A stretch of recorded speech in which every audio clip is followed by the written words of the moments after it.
नमस्कार दर्शक बंधु लेटेस्ट जॉब्स ओडिशा को आपण मानक स्वागत दर्शक बंधु। हाँ दर्शक बंधु ओडिशा पश्चिम बंग एवं झारखंड रेलवे पाई बहुत गुड़िया निजुक्ति प्रकाश पाई। आपण माने दशम किंबा आईटीआई जदि करथिबे ताहाले एही पदवी पई आवेदन करि पारिबे। एथिपाई किछि भी एग्जाम रो व्यवस्था नाही। आपण माने मेरिट बेसिस रे निजुक्ति पाई पारिबे। साउथ ईस्टर्न रेलवे रिक्रुटमेंट 2024 प्रकाश पाई। ऑफिशियल नोटिफिकेशन आउट हो सारी। दर्शक बंधु 1750 पोस्ट पाई वैकेंसीज रिलीज होईछि। दशम जदि आपण माने पास करथिबे एवं आईटीआई करथिबे ताहाले एही पदवी पई ऑनलाइन रे आवेदन करि पारिबे। साउथ ईस्टर्न रेलवे तरफ किछि जॉब नोटिफिकेशन प्रकाश पाई। आपण ठारो ऑनलाइन रे आपण ठारो आवेदन को आह्वान करछन्ती कर्तृपक्ष। आपण जदि इंटरेस्टेड अछन्ती एवं योग्य विवेचित अटंती ताहाले निहाती भाव में आपण माने एही पद पे आवेदन करि परिबे। जदि आपण माने इंटरेस्टेड अछन्ती एवं आवेदन करिया पे चाहछन्ती आसंतु जानिबा आपनकर शिक्षागत योग्यता कोन रहिबा। एथिपाई बयस सीमा कोन दरकार, दरमा केते मिलिबो, आपनकर इंपोर्टेंट नोट कोन रही आपनकर इंपोर्टेंट डेट, इंपोर्टेंट डॉक्यूमेंट कौन कौन आवश्यक। आपन जदि ताको ऑनलाइन रे आवेदन करछन्ती आपनकर सिलेक्शन प्रोसेस किपर रही, एप्लिकेशन फी अछि कि नहीं एवं आपण माने किपर यहाको आवेदन करिवे ऑल डिटेल्स चलंतु नोटिफिकेशन रो देखिबा। दर्शक बंधु वर्तमान मु आपण नै आछि ओडिसा रा एक जॉब पोर्टल साइट को जो किसी सरकारी और बेसरकारी निजुक्ति विषय में प्रकाश करा जाय थाए। आपन जदि ये पेज रे पहुँचवा चाहते ताहले आपन देखुवा वीडियो तले थिबा description box row first link रे क्लिक कर दियंतु। आपण माने मध्ये ये पेज रे पहुँची परिबे। साउथ ईस्टर्न रेलवे रिक्रुटमेंट 2024 रो डिटेल्स रे देखंतु। ऑर्गेनाइजेशन नेम होछि साउथ ईस्टर्न रेलवे, माने साउथ ईस्टर्न रेलवे तरफ आपन पय विज्ञप्ति प्रकाश पाइछि। आपनकर टाइप ऑफ जॉब होछि रेगुलर बेसिस रे जॉब टी आपनकर मिलिबो। जॉब कैटेगरी होछि गवर्नमेंट जॉब अटे। नेम ऑफ पोस्ट देखंतु एपारेंटिक पोस्ट पय विज्ञप्ति की जारी होइछि। टोटाल ऊपर कहबा गले 1750 पोस्ट वैकेंसीज रिलीज होइछि। एथिपय आपनकर अप्लाई मोड होछि ऑनलाइन रे रहउछि। आपन चाहेले निज निज मोबाइल रे किबा कंप्यूटर रे किबा कोनोसी नेट पॉइंट रे एहाको आवेदन करि परिबे। के माने एहाको आवेदन करि परिबे। देखंतु आपन जानिले जे ओडिशा वेस्ट बेंगल एवं झारखंड पाई माने झारखंड पोस्टिंग पाई विज्ञप्ति जारी होइछि। आपण माने भारतर जेकोसी स्थान रही जेकोसी राज्य रही आवेदन करें। Place of posting Odisha, West Bengal और झारखंड रे रहिबो।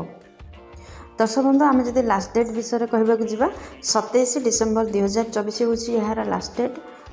समय भी अच्छी आपण मैंने चाहे ऑनलाइन रे तो आवेदन हम, आप चाहे आवेदन करें। जेंडर विषय जब कहवाक जावा उभय पुरुष और महिला प्रार्थी एथि आवेदन करें। दर्शक बंधु जदि आप शिक्षागत योग्यता विषय में कहे ताहले दशम किंबा आईटीआई करथिले आपण माने एही पदवी पई आवेदन करि परिबे। हाँ दर्शक बंधु जेकोसी स्वीकृति प्राप्त बोर्ड किंबा इंस्टीट्यूशन रो दशम सहित जदि आईटीआई टी पास करथिबे निहाती भाव में एही पदवी पई आवेदन करि परिबे। आपण माने तो जानले ओडिशा, वेस्ट बेंगल और झारखंड ओडिशार पाखपाखी राज्य गुड़ा एवं ओडिशा रे जदि आपण माने निहाती पाख स्थान यह निजुक्ति पाई परिबे निकट में से निहाती भाव में आवेदन करंतु जदि इंटरेस्टेड अच्छे। दर्शक बंधु आम जदि बयस सीमा विषय कहवाक जावा ताहले आपण मानकर बयस सीमा 15 वर्ष 24 वर्ष मध्य होते यही पदवी पे आवेदन करें। दर्शक बंधु यह अपारेंटिंग पोस्ट अटे से 15 वर्ष रु 24 वर्ष मध्य होते साधारण केस आप आसता ताहले निहाती आवेदन करूँ। यह व्यतीत आपणकर एज रिलैक्सेशन रही गवर्नमेंट रूल अनुसार। जदि आपण मैंने ओबीसी स्टूडेंट अटंती ताहले 3 वर्षर एज रिलैक्सेशन रोची जहाँफल आप 27 वर्ष पर्यंत सर्वाधिक फॉर्म अप्लाई करें। जदि आपण मैंने एसटी, एससी, पीडब्ल्यूडी किंबा एक्स सर्विसमैन अटंती ताहले आपण समस्त 5 वर्षर एज रिलैक्सेशन रोची जहाँफल आपण मैंने 29 माने 29 वर्ष पर्यंत फॉर्म अप्लाई करें। दर्शक बंधु जदि सालारी विषय में कहवा ताहले आपणकर 10,000 रु 12,000 मध्य आपणकर सालारी रोची। सिलेक्शन प्रोसेस जदि कहवाक जावा तो आपणकर एथिपाई तो एग्जाम किसी नहीं, नो एग्जाम रही किंतु आपन को मेरिट बेसिस रे सिलेक्शन दिया जिवो। तापर आपणकर डॉक्यूमेंट वेरिफिकेशन रहिबो। दर्शक बंधु जदि आम आप्लिकेशन फी विषय में कहवाक जावा जनरल कैंडिडेट 100 टंका आप्लिकेशन फी रही। EWS आपणकर 100 टंका एप्लिकेशन फी रोचे। OBC कैंडिडेट मानक 100 टंका रोचे। जदि आपण मैंने PWD एवं फीमेल कैंडिडेट अटंती ताहले आपण मानक किसी भी एप्लिकेशन फी नहीं। जदि आपण मैंने ST कि SC अटंती ताहले आपण मानक एप्लिकेशन फी किसी ना। दर्शक बंधु समस्त एप्लिकेशन फी 100 टंका रखे रोचे, किंतु PWD फीमेल ST SC एमानक किसी भी एप्लिकेशन फी नहीं। एमाने फ्री रे आवेदन करें। दर्शक बंधु आपण मैंने जानते हैं ऑनलाइन आवेदन करेंगे। जदि यहाँ ऑनलाइन आवेदन करेंगे ताहले कौन कौन इंपोर्टेंट डॉक्यूमेंट आवश्यकता रही देखो। फर्स्ट आपणकर HSC सर्टिफिकेट मार्कसीट आवश्यकता रोचे। सेकेंड जदि +2 कि ITI करते तार सर्टिफिकेट मार्कसीट आवश्यकता रोचे। जदि कंप्यूटर सर्टिफिकेट अच्छी तार तार आवश्यकता रोचे। थर्ड रे सिग्नेचर आवश्यकता रोचे। फोर्थ रे केस्ट सर्टिफिकेट आवश्यकता रोचे। दर्शक बंधु जदि आपण मैंने साधारण केस्ट व्यतीत अन्य कौन भी केस्ट आसती ताहले निहाती भाव में जाति प्रमाणपत्र आवश्यकता रोचे। या भी मेंशन करने को हेबो। दर्शक बंधु फिफ्थ रे रोचे आधार कार्ड आवश्यकता। सिक्स्थ रे रेसिडेंटल सर्टिफिकेट आवश्यकता रोचे। आउ सेवेन्थ रे सेल्फ अटेस्टेड पासपोर्ट साइज रो फोटोग्राफ आवश्यकता रोचे। दर्शक बंधु यही 7टी डॉक्यूमेंट को रेडी करंतु एवं ऑनलाइन रे आवेदन करंतु। साउथ ईस्टर्न रेलवे रिक्रुटमेंट 2024 रो इम्पोर्टेंट डेट कौन रही देखो। दर्शक बंधु यार अप्लाई स्टार्ट हो सारी अलरेडी 28 नवेम्बर 2024 रु यार अप्लाई आरंभ होती। आपण मैंने चाहिए भी अप्लाई करेंगे। लास्ट डेट 27 डिसेम्बर 2024 रही। आपण मैंने 27 डिसेम्बर 2024 मध्य आवेदन करनी जदि आपण मैंने इंटरेस्टेड अच्छा।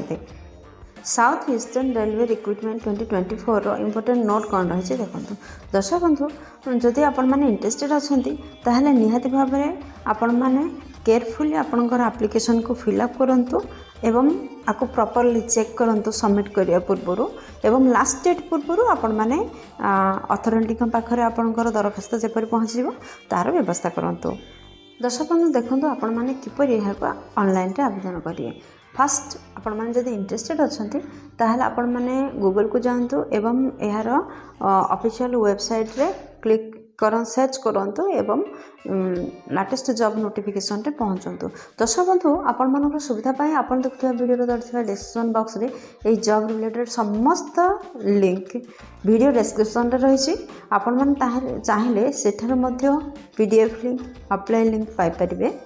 सेकेंड रे जेतेबेले आपण माने नोटिफिकेशन को ओपन करछंती आपण माने अप्लाई करिया पूर्व भल भाव ताहाको पढ़ंतु एवं जहाँ सब रिक्वायर्ड डॉक्यूमेंट मगा जाइछि ताको एंट्री करंतु।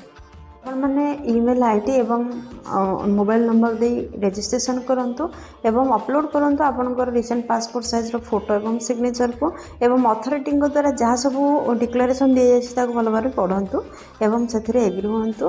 दर्शक बंधु आपण माननको फी पेमेंट करिवार अछि तो ऑनलाइन रे आपण माने पेमेंट करबा को हेबो। आपण माने debit card credit card UPI net banking सहायता रे आपण माने एप्लिकेशन फी देबा। दर्शक बंधु सबमिट बटन रे क्लिक करिया पूर्व आपको रिक्वेस्ट करेंगे कि पुणी थे भल भाव में आपणकर दरखास्त को पढ़े एवं सबमिट बटन रे क्लिक करेंगे। दर्शक बंधु आशा करुँची वीडियोटी आपंकर बहुत काम लगे।